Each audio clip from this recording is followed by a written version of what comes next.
What's happening, everybody? Welcome back to another episode of Sideline to Sideline.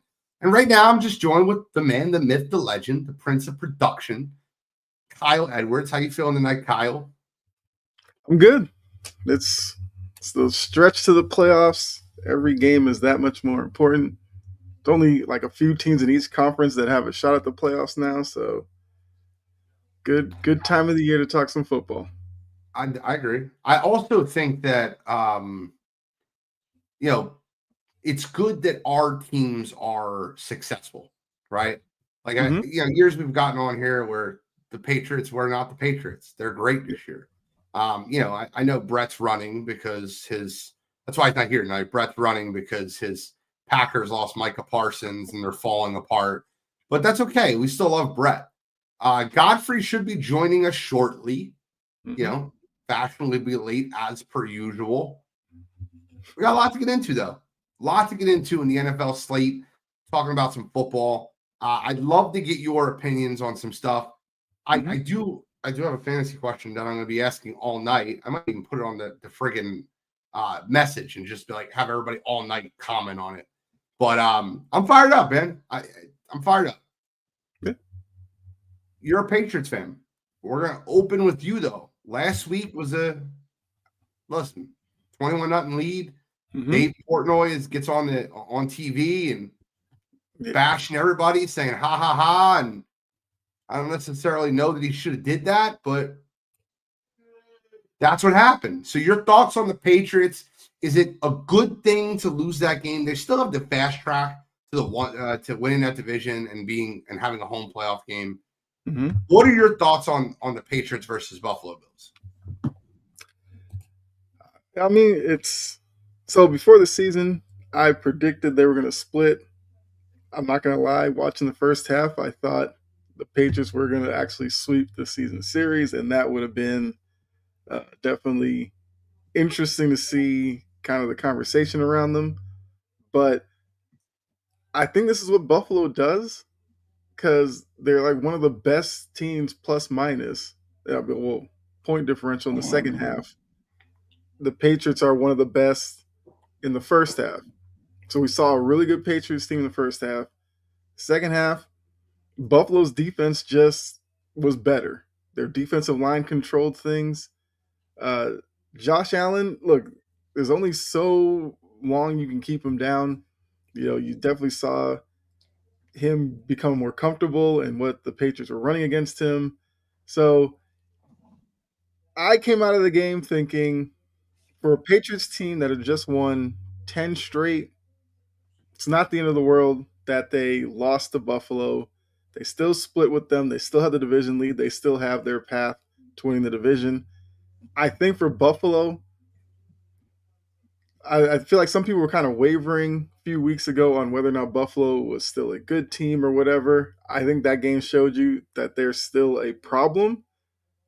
I also think it's also going to show why Allen, McDermott, Buffalo will have the most pressure in the playoffs. Because people are just going to look at potential quarterback matchups for Josh Allen and just go, hey, Josh Allen's better. Buffalo should win. This is Buffalo's year to make the Super Bowl with no Burrow in his way, no Mahomes, and potentially no Lamar. So, I mean, look, I think it was a good battle between two good teams. I think Patriots Buffalo will be, you know, a great matchup for years to come. I was actually happy about that. So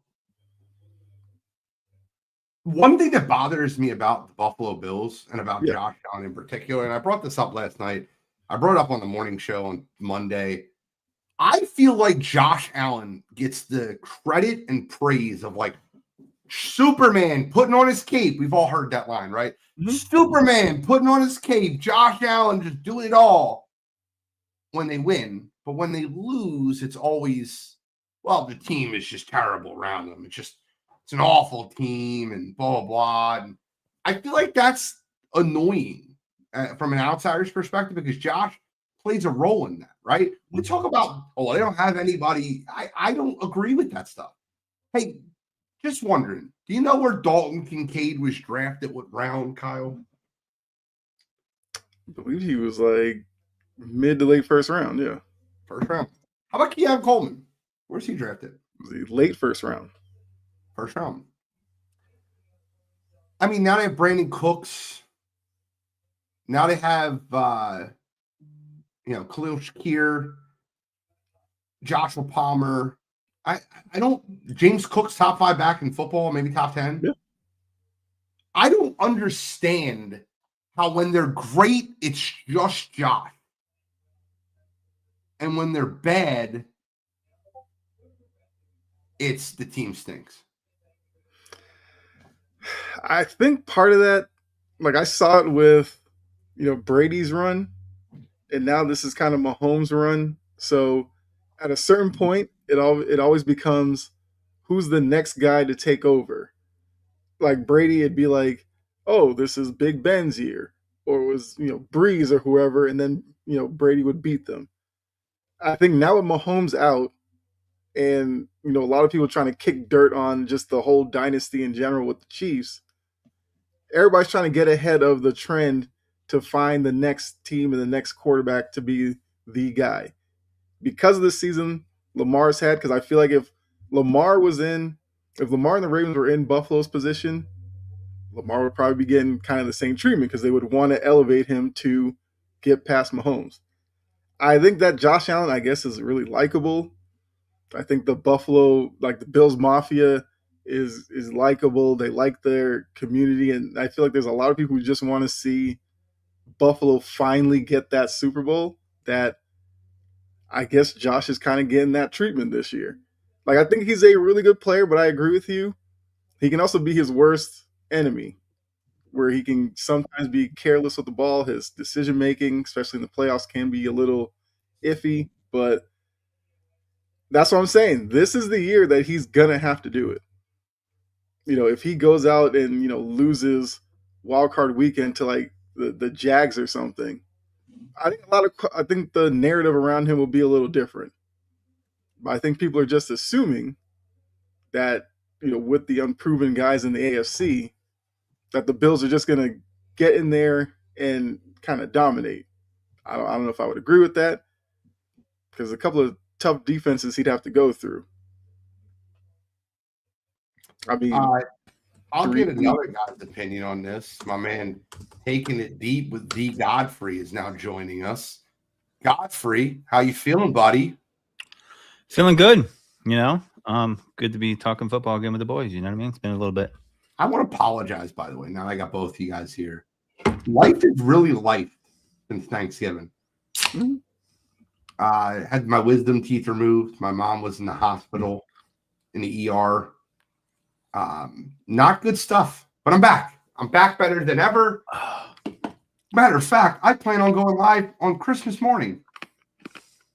I don't care. No, if someone wants to join me, awesome. If not, no biggie.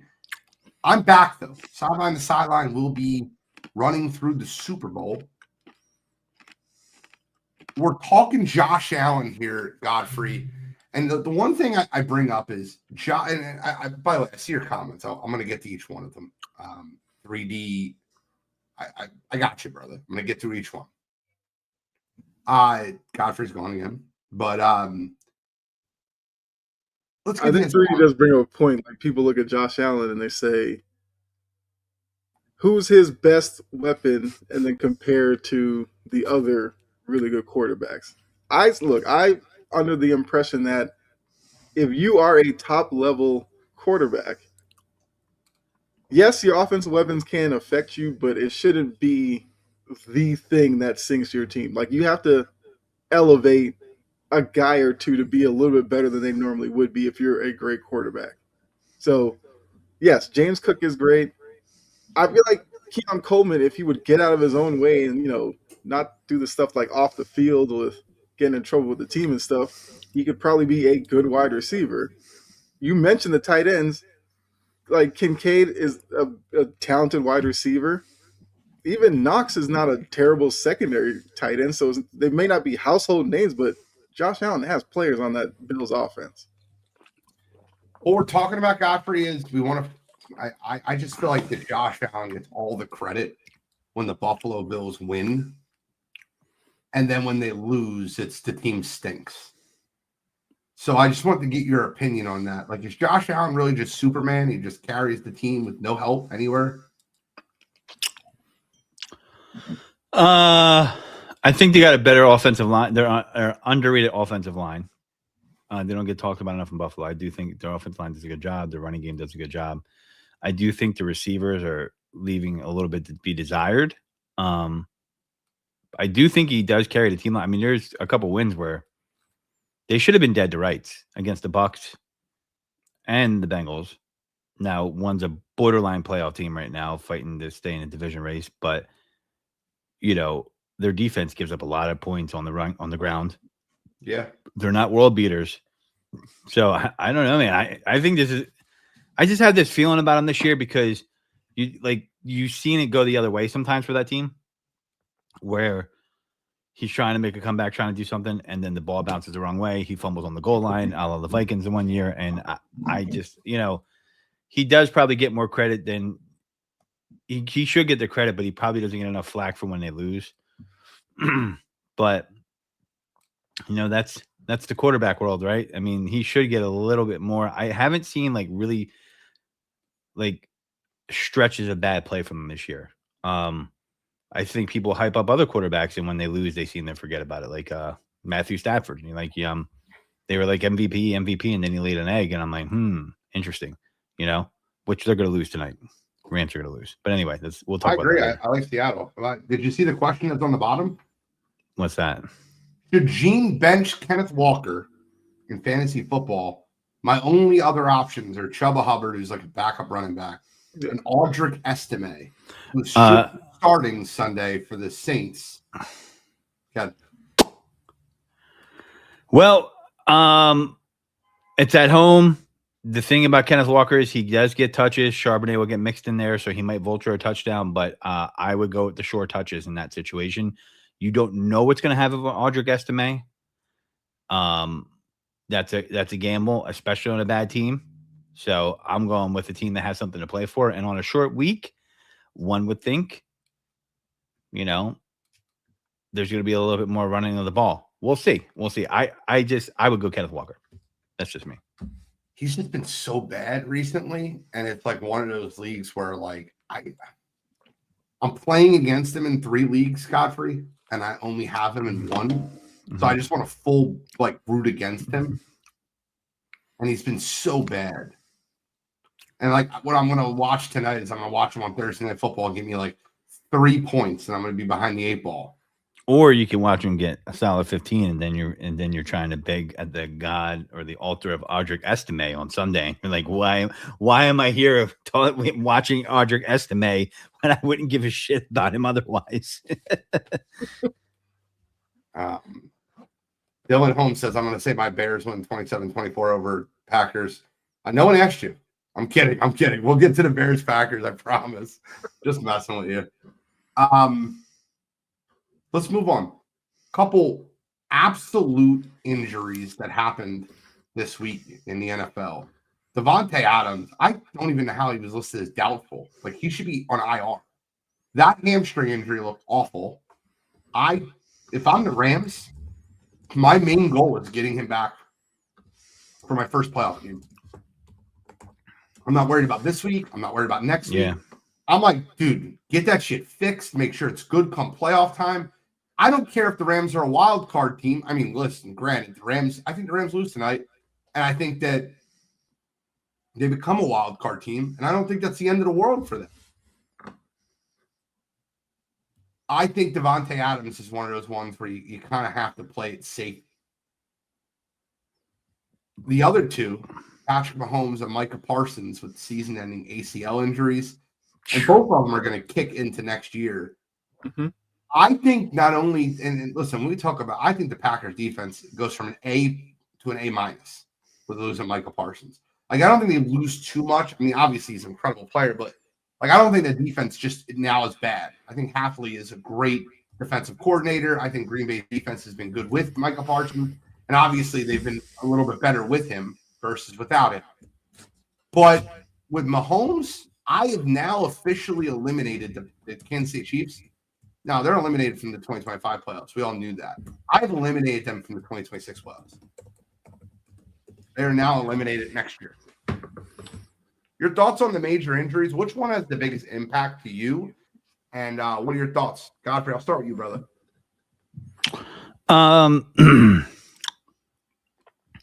Micah Parsons, I think, has a bigger impact than. I mean, if we're talking about into next year, right? The impact. Nope. We're talking about the injury as a whole. Oh, Adams, you could argue because he has a bigger impact this year. His role, Michael Parsons, Patrick Mahomes, because of next year. Which injury has the biggest impact? I think the biggest impact is going to be Michael Parsons then, because here's the thing: let's be honest here. I'm sorry, Brett, if you're listening, Packers fans, you're trying to get over that hump. The hump is getting to the Super Bowl.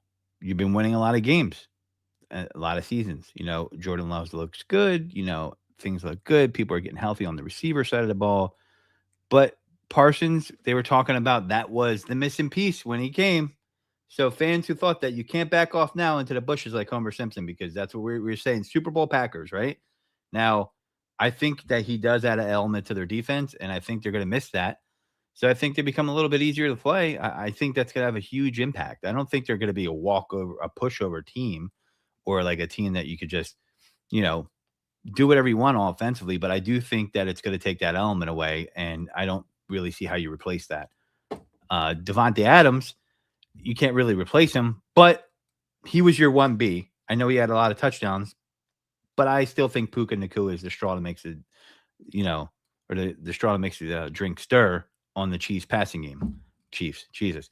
The Rams passing game. So I you know, again, will have an impact, but I think you'll see Colby Parkinson maybe become, you know, red zone target, right? So I don't know. That's Mike is, I think, is a big blow. Jordan's Mahomes for next year. Kyle, what's your thoughts on the three? I mean, look, the Packers did a lot for going to get Micah, and Micah was supposed to have that impact this year. So obviously that's the biggest, probably short term. I think when you're looking at Mahomes, I feel like the way this season was going, I don't know how optimistic necessarily you were about next year anyway, because I think the Chiefs are in that position where they have to rebrand a little. Like, you have to get ready for life after Kelsey. You have to get the O-line. You have to get, you know, probably a running back in there, even though the O-line affects that. You know, the wide receiver position's been hit or miss. I feel like it's been pretty much disappointing most of the season. And they have some aging guys on defense as well. So I feel like next year was going to be not necessarily a down year, but I don't think it's going to be a great year for the Chiefs. So I think Mahomes has a bit more room to work with. Now, Devontae Adams is interesting because we know Puka Nacua is who he is. Like, he just finds ways to get open. But Adams was also taking some pressure off of him. And I do think that could be the more impactful injury, because the Rams are a team that's right there, looking to win a Super Bowl this year. They don't know how many more years they have with Stafford. I mean, I've heard like some reports that Stafford could be done after this year for all we know. And I think that injury probably will be the most impactful this year. Can we get a moratorium on retirement speculation? If there's been retirement speculation 2 years in a row, I don't care about it anymore. You retire when you retire. I don't care. You know what I mean? Like Stafford, oh, his ribs hurt, his wife's mad, this, that, and that. Shut up. Just play. It's just, will you retire? I don't care. It's next season. The thing about Adams, I think that people don't think about that it will hurt them, is because he is a backup plan, because he could be number one receivers on a lot of teams in this league, both of those guys. Puka Nacua plays really aggressive, hard style. And I know that sounds weird saying in the football, but he does have an injury history. He does get hurt. And if he gets hurt and Adams is out, they're shit out of luck. And so that, I think, was always part of the reason they brought him in, plus his skill and his red zone presence. So, yeah, it's a big loss. I thought we were talking about last year or next year. Next year, I think Mahomes. I wouldn't doubt Andy Reid. I've seen Andy Reid many times pull a quarterback out of nowhere and just make a playoff run. So I think the old coach can find someone and do it. I wouldn't put it past him. We got some big matchups this week, but I'd be remiss if I didn't go over some things that happened last week. By the way, just to answer that question, for my opinion, I think the biggest impact is going to be Patrick Mahomes, because I think now you're looking at the fact that the Chiefs are not a playoff contender next year. I think they're done next year. Does Andy Reid retire after this year, you think? I don't think so. But Cottrell was talking about this last night. Like, well, Mahomes would probably come back by week 5 from the ACL injury. Probably start the season not ready and come back by week 5. Even if he comes back week 5, that's no training camp. There's no preseason. Like, you're expecting, and they have everybody's talking about the Chiefs, like, well, they'll have a third place schedule. Did you guys see the Chiefs' third place schedule next year? It's absurd. Their away games outside of their division, being the Broncos, Raiders, and Chargers, they have to go to Buffalo, to the Rams, to Miami, to Seattle, to the Bengals, and to the Falcons. Their home games are New England, the New York Jets, the Cardinals, the 49ers, and the Texans. It's not an easy schedule. Yeah. You know what? One thing I like to add to that. You're eliminated. Yeah, and here's the thing. Patrick Mahomes is a great quarterback. Great quarterback. But he is not an Adonis of workout. He's not a DK Metcalf. He's not an Adrian Peterson. So don't get it. I'd be very surprised if he pulled off that Adrian Peterson recovery. Remember when Adrian Peterson shredded his knee? We were like, how is this guy back at full strength? Yeah, he was incredible.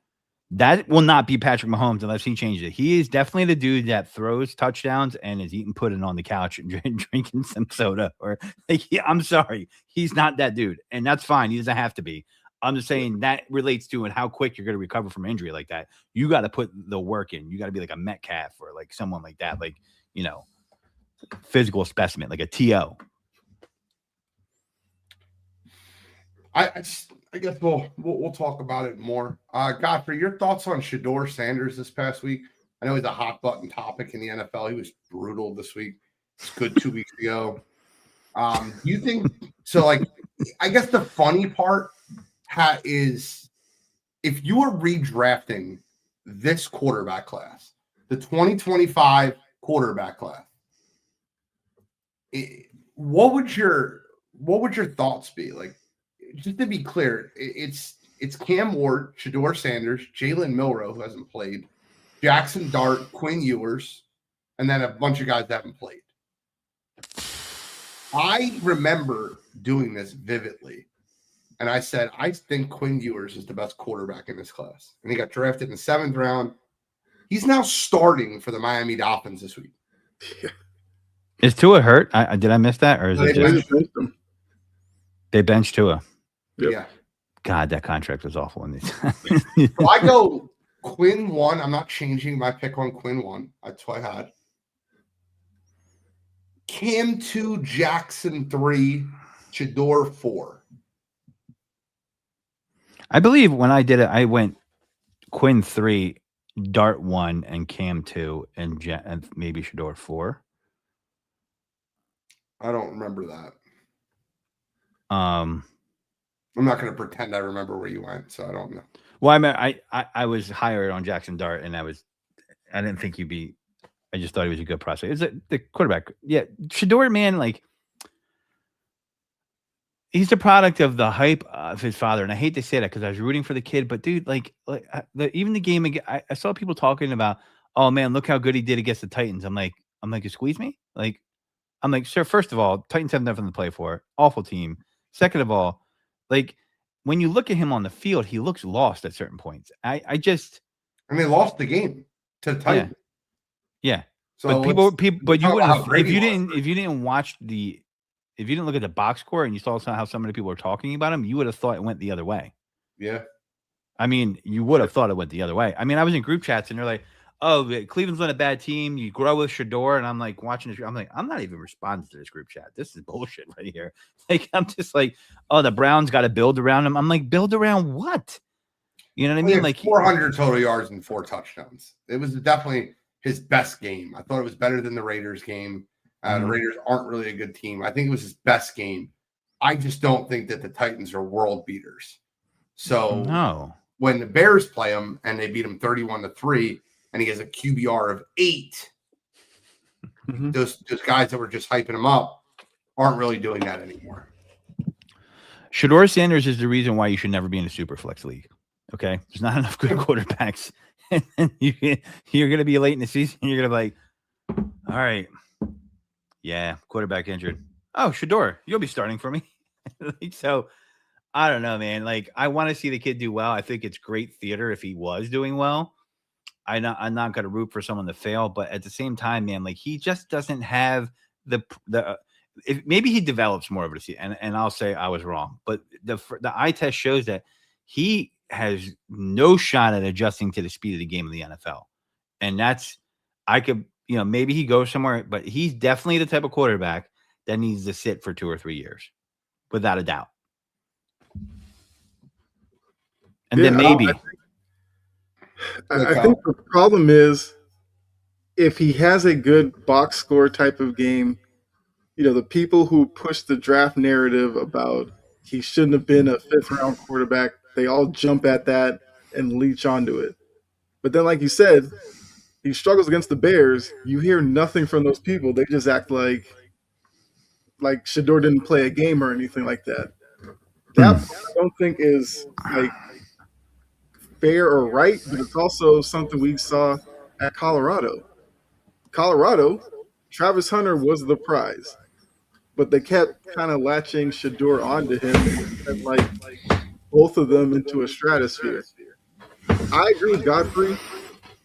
The fact that people kind of look game to game and push certain narratives, Shador just shows he's not a complete quarterback. And I think there's questions about whether or not he's a bona fide starting quarterback right now. He's just a starting quarterback in Cleveland because Cleveland's quarterback situation is just horrible. And maybe all he's shown was maybe Dylan Gabriel should have been the 5th-round pick and he could have been the 3rd-round pick. That might be all he's shown. Anything outside of that, like I'm not going to hear that, he should have been like the first quarterback taken because we've seen some people throw that out there, which is clearly them just being on the hype train. So hopefully he gets better. Maybe if he wasn't Deion's kid, he might have that opportunity to. But because Deion's still around and Deion's very vocal, Shador's just going to be in the limelight, for good or worse. In the top 10, let's pretend. Who would have been a worse draft pick, Anthony Richardson or Shador Sanders? Anthony Richardson. Yeah, I agree. I agree. So I'm giving Shador that. He can at least throw the rock. You know what I mean? Somewhat. I don't think Shador's going to be bad. I really don't. I think he needs to develop, though. I really do. The problem is this, right? And it's funny because I shared something earlier with a couple people, and it's a video that's surfacing online. It has nothing to do with sports. But people are walking through like a Walmart and asking people, how do you think the president's doing? And everybody, it's either amazing or awful. Yeah. And then they showed another video of how do you think the president's doing 4 years ago when it was Joe Biden, and it was either amazing or awful.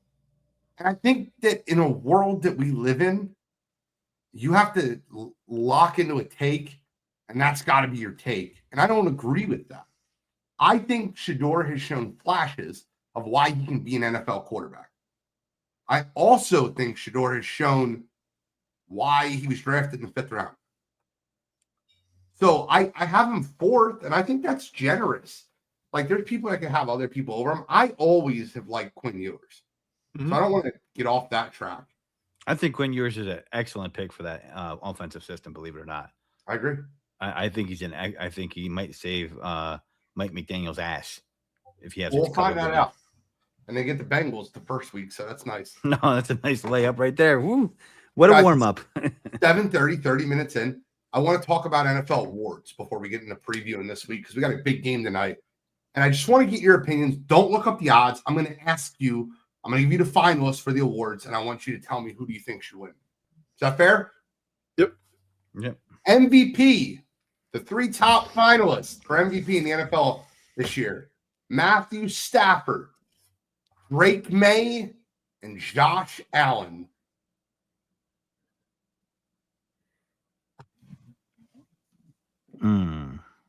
I will say, because I'm assuming people have recency with the second half of the Patriots-Bills game, I will say Stafford slightly ahead.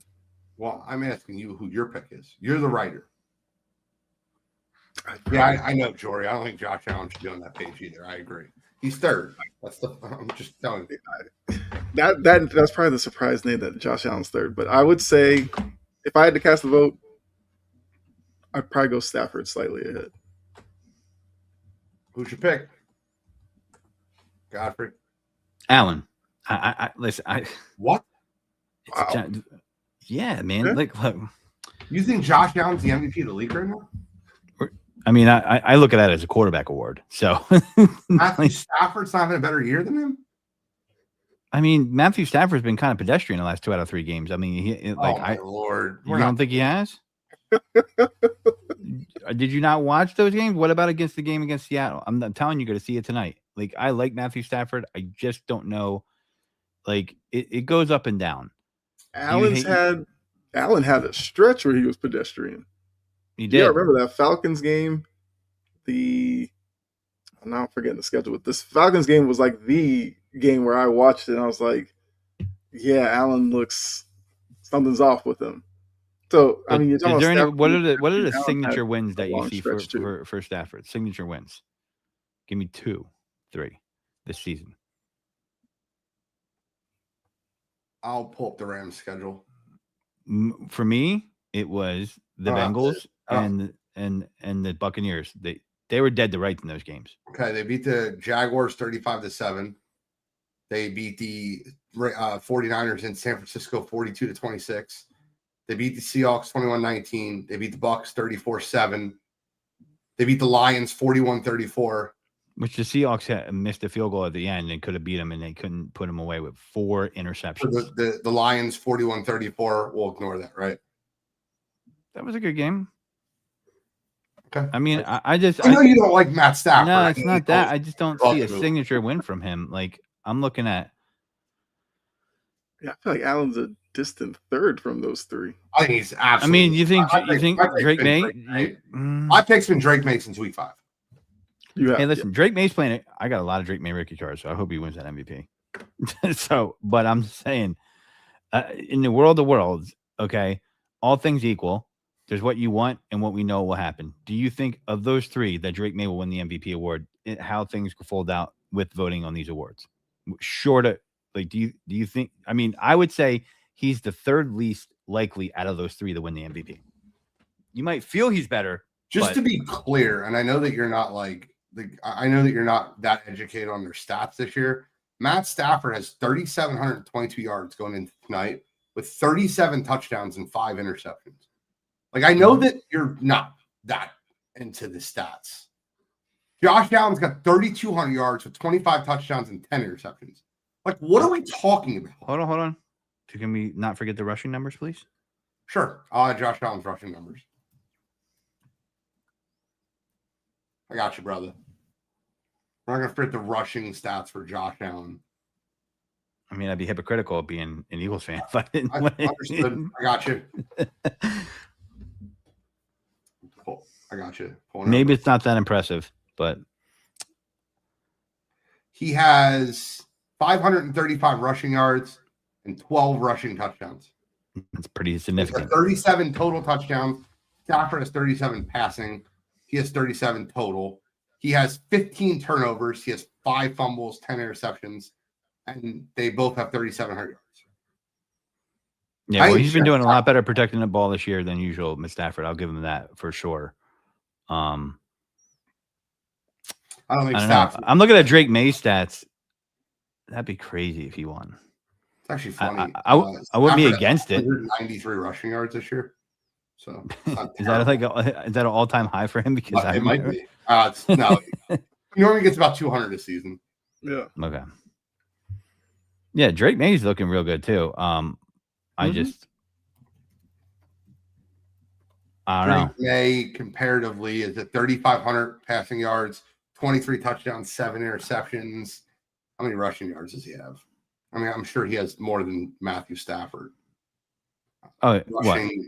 Yeah, 100%. It's like, well, yeah, that's what I'm looking at. It looks like about 300 and change. Am I wrong here? Let me see. I just make it easier for me to view a quarterback's rushing stats. I mean, does James Cook? I think he's a good running back. 362. I was really close. Do you think James Cook is as good as a running back if, in that system without Josh Allen? Do you think he gives him a little bit more lane to run? Yeah, I think Josh Allen definitely helps James Cook. I think Josh Allen's a good quarterback. I just think you're a stan. No, I'm looking at signature wins. I think it's going to come down between Stafford and Allen. I don't see them giving it to May. I just don't see it happening. I think it's Stafford or May. I think it's Stafford. All right, next award. Offensive Player of the Year. I think this was close a while ago. I think JSN is running away with it. But your top 3 finalists are JSN, Jonathan Taylor, and Puka Nacua. Yeah, I'm going JSN. Yes, JSN.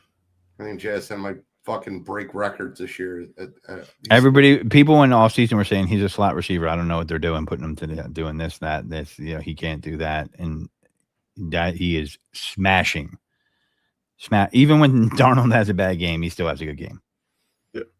You guys are not going to believe this. You're not going to believe this. The top 3 finalists for Comeback Player of the Year. Christian McCaffrey. I'm going to skip to number 2. And Dak Prescott. If you guys guess who number 2 is for Comeback Player of the Year, I might fall out of my chair. Without looking. I kind of assumed it was probably like Daniel Jones or something. Daniel Jones is not. No, I'll even tell you 4. 4 is Trevor Lawrence. Jory got it. First shot. Oh. Philip Rivers is number 2 for Comeback Player. And you expect me to take these rankings seriously? Okay. Where are these rankings coming from, Philip? Where? FanDuel? Is this fan voted? It's odds. They are looking to suck some money out of people right now. That's all I know. Ooh, Philip, like that is a piece of bait if I've ever seen one in my life. What is it? What's the odds on it? What's the odds? Bose. He's plus 600. Oh yeah, they're definitely farming and raking for like $5, $10 Joey bag of donuts bets. 25 on Philip Rivers. She had a good week last week. They'll take your 25 times a million people. Yeah, they should be investigated for those odds. It has no. They want to Chauncey Billups. The same people that are watching you are watching FanDuel right now. Okay, yeah, you got to be. CMC's got to be the pick here, right? I mean, Trevor Lawrence is probably up there, but he didn't. Where did he come back from? Sucking at the end of last year. I can't even. I'm rooting for Trevor Lawrence. Again, I collect cards and I have a lot of Trevor Lawrence rookies, so I'm rooting for my guy. However, I didn't know comeback awards were coming back from a bad year. I think he was injured at the end of last year, but yeah, he was. But yeah, I remember that now. But like, I think CMC was a lot more significant of an injury. His impact on the team. Running away with it. Miles Garrett's running away for DPOY. Mm-hmm. Dude, DP? How about this? If he crushes that sack record, can he be Defense Player of the Year and MVP? Is that possible? Jordan, I have no idea. I'm just reading you the. I guess we're giving him credit if he just makes it through 4 games. I guess that's good enough. AP NFL Offensive Rookie of the Year. Now this is a good one. I'm going to give you the top 4 here. I actually think I should give you the top 6. Tyler Warren, Tyler Shuck, Jackson Dart, Ted McMillan, Emeka Igbuka, or Trevion Henderson? Who is your AP Rookie of the Year? Who was the first one you said? Tyler Warren. I like McMillan personally. Ted? Okay. He's been bad recently. Yes. Yeah, that's true. I like Ted too. I love Ted. I'm a big Ted fan, but he's been bad. I might go Homer. Yeah, I might go Homer. I think Trevion could make a late run at that one. By the way, Jory and Kyle, I want to take a shot at both of you guys. You guys love Mike Vrabel so much, and this idiot had Trevion Henderson, who's the much better running back. I told you about that, though. Early in the season, he was running into blocks and not getting yards. They wanted him to change that. And he's pass protection, too. Wasn't a pass protection an issue, too? They wanted him to get better at those two aspects first. I also say he's the best running back in this class over Ashton Genty, and that gets overlooked. Yeah. I mean, the Genty thing, I still don't understand. You have no O-line and you took a running back. Dumb. The Raiders are like, what are we doing here? The Raiders are lost. Yeah. Pete Carroll was out back, doing putt-putt on his porch or, hitting golf balls off the back porch. And they're like, we're going to run the ball. Yeah, Genty. That's all that happened. Dude, Godfrey, did Raiders look like they were put together with like an automatic randomizer? They're like, oh, coach, Pete Carroll, quarterback, Geno Smith, first draft pick. We'll go with Genty. They're the Las Vegas replacements. Shane Falco is going to come out and start the last game for him. Because where are they good? They're only good at one position on the whole football field, and it's tight end. Yeah. And they drafted Michael Mayer, I think the 35th pick, or the end of the first round, or beginning of the second round. And then next year they drafted Brock Bowers in the first round, 14th overall. I just can't we're so good. We have a luxury of picks. We're going to take two tight ends. They're lucky that they're in Vegas because if they were still in Oakland, there would be nobody going to those games. Nobody's traveling to Oakland to go see a team play. Even Eagles fans are like, I'm not messing with Oakland. There's the Raiders are lucky they're in Vegas because they would be the most irrelevant franchise in football right now. They're awful. And I contend that they're never going to get better until that owner gets a different haircut. Because it is putting a dark cloud on that franchise. That is the worst haircut I've seen in humankind. I'm sorry. And it's not even a toupee. I don't even know how it's possible. Who's your pick for offensive rookie year? Oh, I went Tack. But who was the first one that was in? Tyler Warren, tight end for the Colts, brother. You went Ted. Kyle went Trevion. I'm going Trevion also. He's been winning me a couple fantasy leagues. And then AP NFL Defensive Rookie of the Year. It's down to three people. James Pierce, Nick Emanwari, and Carson Schlesinger.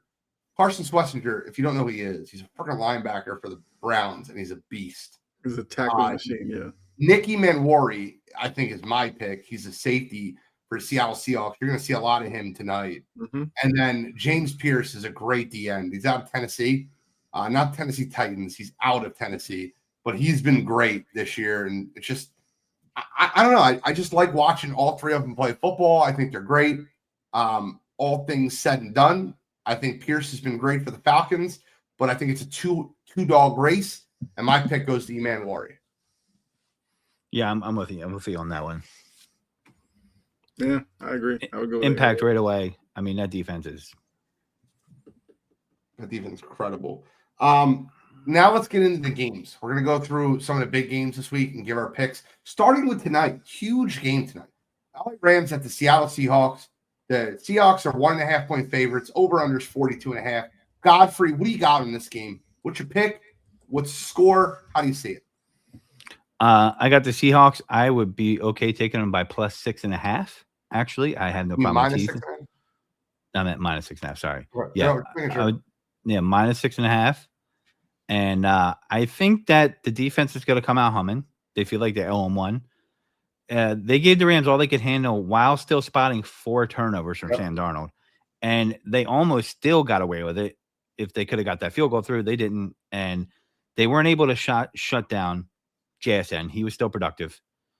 Kenneth Walker was actually surprisingly productive. I think that they're going to win this game going away, and I think I just don't see them going into Seattle, especially being down Devontae Adams. The only thing I will say that could put a bugaboo in my pick is Charles Cross is also out. So, but I think that they're going to be fine. I think that defense is last time I saw them on primetime, they were pretty nasty. So, I can't see it. Short week, I think advantage goes to the defense in this game. I love the Seahawks tonight. I really do. I think the Seahawks win this football game. I think it's rather low scoring. I think the Seahawks defense is very good. I think it ends up being a 23-14 game. I think the Rams are always trying to fight from being behind. If I'm the Seattle Seahawks, and I think Mike McDonald's a great defensive head coach, if I'm the Seattle Seahawks, I'm saying, hey, guys, I don't care who beats me tonight as long as it's not Puka Nacua. Yeah. I'll put 3 guys on him. I don't understand why more teams don't do that when Devontae Adams isn't playing. They're not scared of Jordan Whittington? No. Or Colby Parkinson? Yeah, Who? Nah, man. That's my thing. That's why the Adams is a great receiver. And I just think that is gonna give the team the ability to put more focus on Puka Nacua. And he plays tough, so he gets hurt a lot. I mean, that's it's not his problem, but it's his nature of play. It's always been like that. So, all right, next big game on the docket. It's coming Saturday afternoon, or Saturday night. I'm going to skip the Eagles game. The Eagles are going to win. They better. The Green Bay Packers are going to travel to Chicago to take on the Bears. No Micah Parsons, no Roma Dunze, no Luther Burden. This game is turning into an injury bowl. A lot of guys not active. Also, Jacobs and Christian Watson are questionable. I don't know who plays in this game, but I'll tell you one thing. I like the Bears. And I hate saying that. I really think the Packers want to put a statement out there and beat the Bears. I like the Bears in this football game. I think that Ben Johnson has created an identity of toughly running the football. Godfrey, you got to turn your volume down because I can hear an echo. I like the Bears in that game. Me too. Yeah, I can see Kyle Magungai and DJ. I'm going to say DJ Swift, DeAndre Swift, both having total 100 yards total each against these guys. I know they don't have Burden. I know I see Zacchaeus stepping up. This is the point where the Bears, I think, have turned the corner in a sense where it's not going to be a pushover game. And you can get to the Packers, man. I saw them lose to the Browns this year. I don't. There's no team that's running away with it in the NFL right now, in my opinion. No. And so, who's going to step up? Maybe no one does, but I do think the Bears are primed to win this. I think this is a game that Ben Johnson has to win to even further cement his new coaching identity. I think this is something he is keyed in on, and I just see them taking it. I just see it. Kyle? I've gone back and forth. I don't know. I have a weird feeling the Packers pull this out, but it's probably going to be like a 23-20 type of game. I think both teams will find some issues offensively at times on the other's defense. I think it's going to come down to third down. I believe both teams are like top 5 in third down conversions, so it's going to be who can get who off the field more. I think they rally around the Parsons injury on defense, and they kind of corral the Bears' run game. I agree with you, Gene. I like the fact that the Bears will just line up and run it down your throat when they have to. I think that will play well for them in January, especially if they have home games. But, yeah, I'll take the Packers this one. The NFC South will be decided Sunday. The Tampa Bay Buccaneers are going to travel into Carolina to take on the Carolina Panthers. Kyle, is it Bucks? Is it Panther? Who do you like in this one? It's so hard figuring out these two teams. I think I think I might go Panthers here. And Panthers probably need to get this one because they do have I know they do meet again in 2 weeks, but the Panthers have the tougher game next week facing Seattle, while the Bucks get like the Dolphins next week. So this is the game the Panthers absolutely have to have in this little mini series between the two. I think it might be an ugly game because both teams have their struggles, but I'll go Panthers. I don't know, 2017 or something. It's just hard to really get behind either team right now. They both want to lose the division. Godfrey, who do you like in this one?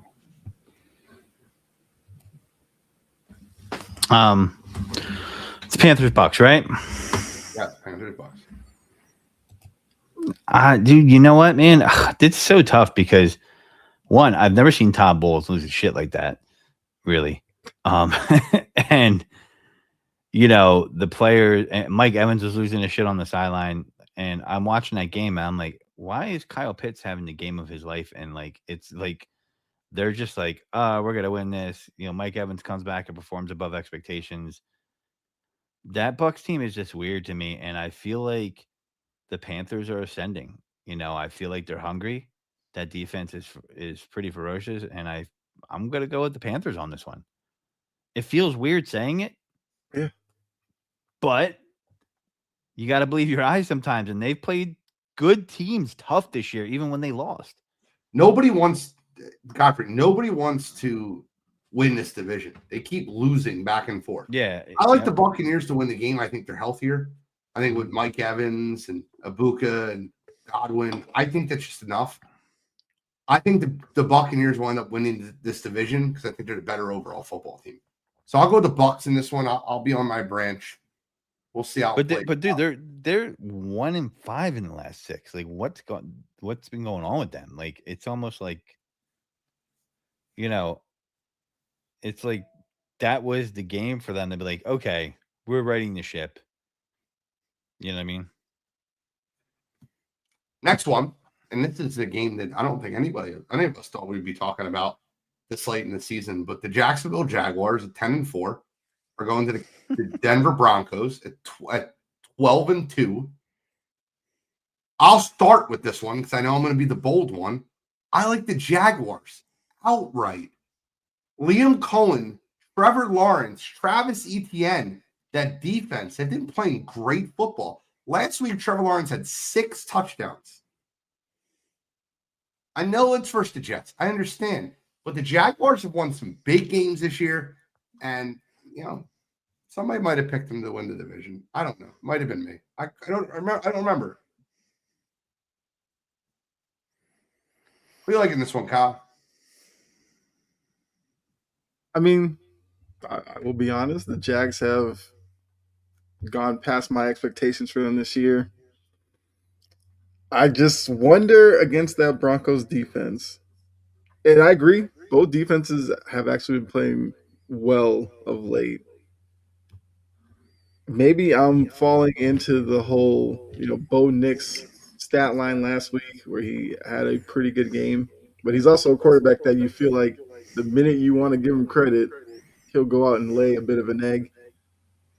But I'm going to take the Broncos in this one. I think it's a game that you'll come out of it thinking maybe better of both teams once the game's over. But I'll just trust that Broncos defense right now to get it done. And Bo Nix probably makes a play late to give them a win. Godfrey.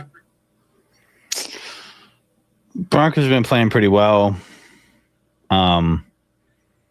I'm not against the Jags sneaking up on them getting a win. That's a tough win. It's in Denver, right? Yes, in Denver. Yep. What's the spread? 3. Yeah, so that's it. I mean, listen, they're calling us to pick them.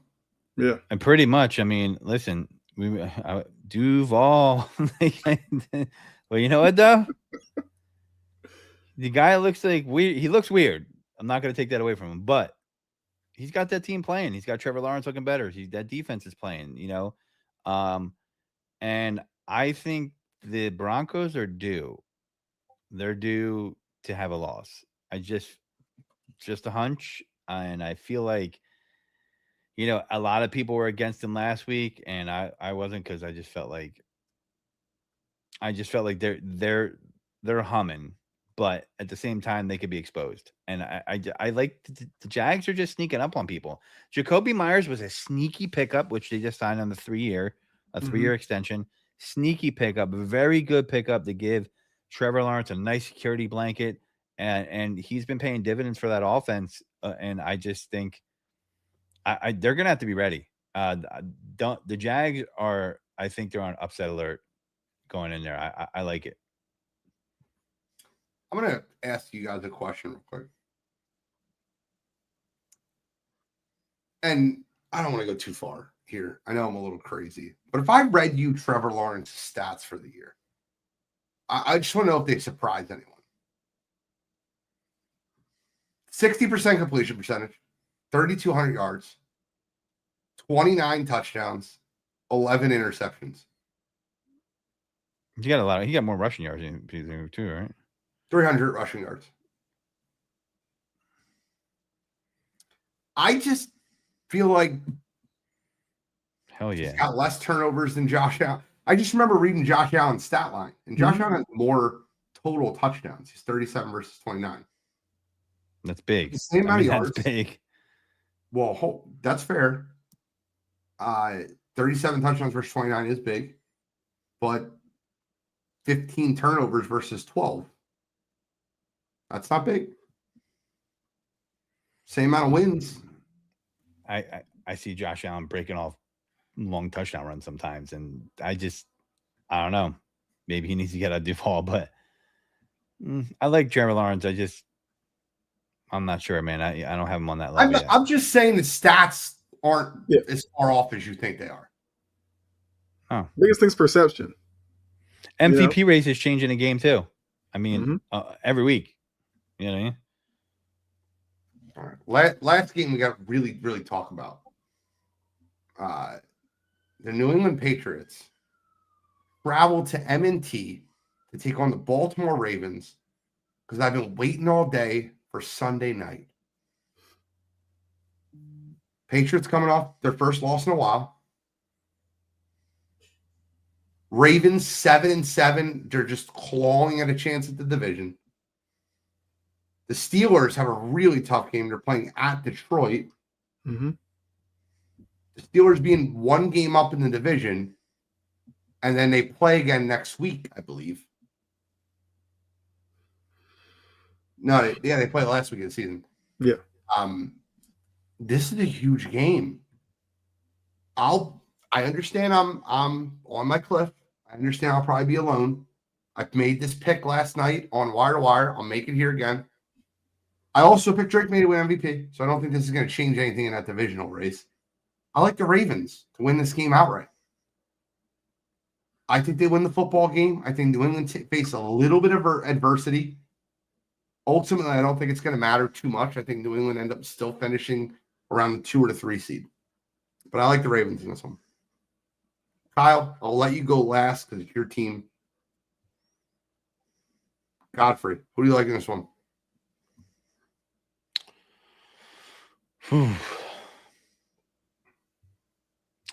They're, don't the Ravens still seem kind of off this year, right? I mean, they do. 100%. You're not wrong to say that. They looked really good last week defensively. Offensively, they still didn't look right. I'm going Patriots. You want to talk about two teams that also don't want to win the division? Talk about the Steelers and the Patriots. Steelers and Ravens, you mean? Yeah, whatever. The Steelers and Ravens. Sorry, yeah. They don't want to win the division either. I mean, I'm going with the Pats. I think this could be one of those games where Vrabel gets his guys up and it's like, hey, let's, old NFC, AFC South rivals and, old Patriot Raven rivalry. I just think that, the Ravens did what they were supposed to do last week, but this is a different team that they're coming up. This is an ascending team. And is it in New England or Baltimore? It's in Baltimore, in M&T. swings it a little bit, but I'm going to go Patriots on this one. What do you think? Mike Vrabel get it done? I think if there's a coach who's going to get it done in New England, I think Vrabel does. I think the one thing also, playing in Baltimore used to be a big deal. This year hasn't been that great to Baltimore. And I think that's probably been the biggest surprise for the Ravens. Obviously, the Ravens are going to be the more desperate team because they would like to go into next week's game against the Steelers tied as opposed to being down a game still. But I feel like Henderson could have a good day against the Ravens' rush defense. And the Ravens' biggest thing that's been killing them a lot has been their red zone. They get into the red zone, they settle for field goals because their play calling gets weird in the red zone. That's something they need to fix if they want to, win this game. So I'll take the Patriots. I think they bounce back. I think the loss to Buffalo was a wake-up call, and Vrabel can now get back into them, and I think they'll be ready to go. Monday Night Football. I mean, I feel terrible that this is. I know it was scheduled weeks and weeks ago, but the 49ers are going into Indianapolis. And you're going to get a full primetime matchup of Philip Rivers. Now, granted, the game versus the Seattle Seahawks wasn't terrible. It's very obvious he has issues throwing the ball downfield. Yes. Yeah, Godfrey. Who are they playing again? 49ers Colts in Indianapolis. Oh. I love to see the Niners lose, but I mean, I just can't. I mean, listen, it was a valiant try by Rivers. I mean, I don't blame him for going the direction they did. That's a tough game. I got to go Niners on that. I have to. I mean, this is not, it's not cute anymore. This is past. This is, come on. I agree with you. Robert Saleh is a defensive mind. I can't see him not being prepared for this team. I just can't. If I'm Robert Saleh, I'm like, dude, everybody's in the box. We're not doing this. Yeah. I mean, I would go. I feel like this may not be a great game on the field, but this seems like a pretty good Manning cast kind of game to watch. Yeah. And that's probably what I'll be doing. But I think like you said, Saleh will probably have a great game plan against Philip Rivers, and that's probably going to be the deciding factor. Like I just don't see how the Colts create enough offense to really make it that much of a threat to the Niners. So yeah, give me the Niners. Feel comfortable with that. Any final thoughts, gentlemen? Great week. I'm ready for it. Tomorrow, Passion and Precision. We will be, looking at the weekend as well and some other stuff. But I'm excited to see Patriots Ravens. I mean, look, everybody knows who watches me, how I feel about the Ravens. So the Patriots win. My energy next week could be another level. I don't know. I'm hoping so. This is a very low energy show. I haven't been here for a little while. I understand. That's on me. All good. You detailed it. A lot been going on. Understand. Oh, yeah. John's talking about his Coach of the Year question. What'd you say? John's talking about his Coach of the Year question. Coach of the Year. My fault.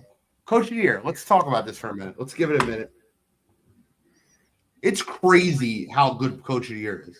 Ben Johnson, Mike Vrabel. It sucks because Shane Steichen was right up there. Mike McDonald, Sean Payton. We keep forgetting a lot of these guys. Coach of the Year. Who's your Coach of the Year?